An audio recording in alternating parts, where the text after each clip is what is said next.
Amen. Ô Seigneur, envoie ton esprit et tout sera créé, et tu renouvelleras la face de la terre. Évangile de Jésus-Christ selon saint Marc, chapitre 11, versets 27 à 33. Ils reviennent à Jérusalem, alors que Jésus allait et venait dans le temple, et les grands prêtres, les scribes et les anciens s'approchent de lui. Ils lui disaient: en vertu de quelle autorité fais-tu cela? Ou qui t'a donné autorité pour le faire? Jésus leur dit: je vais vous poser une seule question.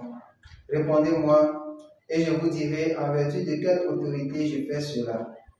Le baptême de Jean venait-il du ciel ou des hommes? Répondez-moi. Ils raisonnaient ainsi entre eux. Si nous disons du ciel, il dira: pourquoi donc n'avez-vous pas cru en lui? Allons-nous dire au contraire des hommes? Ils redoutaient la foule, car tous pensaient que Jean était réellement un prophète. Alors ils répondent à Jésus: nous ne savons pas. Et Jésus leur dit: moi non plus, je ne vous dis pas en vertu de quelle autorité je fais cela. Acclamons la parole de Dieu. Louange à toi, Seigneur Jésus.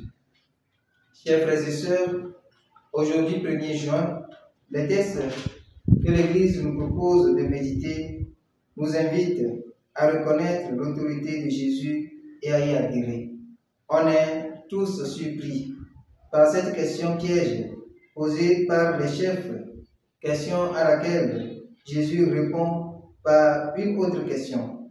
Cette dernière question invite les interlocuteurs de Jésus à un véritable examen de conscience. La figure de Jean intervient dans cet évangile car les interlocuteurs avaient écouté l'enseignement de Jean-Baptiste, mais ils ne l'avaient pas reçu. Par manque d'humilité, par orgueil et par conséquent, n'ont pas reçu le Christ qu'il a proclamé. Ils ont refusé volontairement la purification de leur cœur. Ainsi, le dialogue n'était plus possible entre eux et Jésus. Il serait possible si leur cœur était disposé à l'accueillir. Chers frères et sœurs en Christ, il nous arrive aussi parfois de faire preuve d'une certaine fermeture du cœur au point où le dialogue devient difficile, voire même impossible entre nous et Dieu. Parfois, nous voulons tout simplement présenter ce que nous pensons à Dieu sans toutefois lui laisser parler en nos cœurs. De ce fait, nous refusons sans le savoir son autorité. Son autorité doit régner sur nos vies.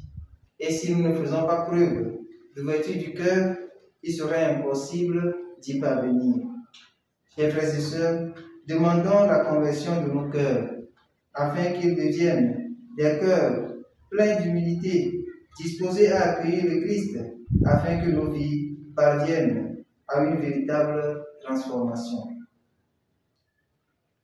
Le Seigneur soit avec vous. Que Dieu Tout-Puissant vous bénisse, le Père, le Fils et le Saint-Esprit. Amen.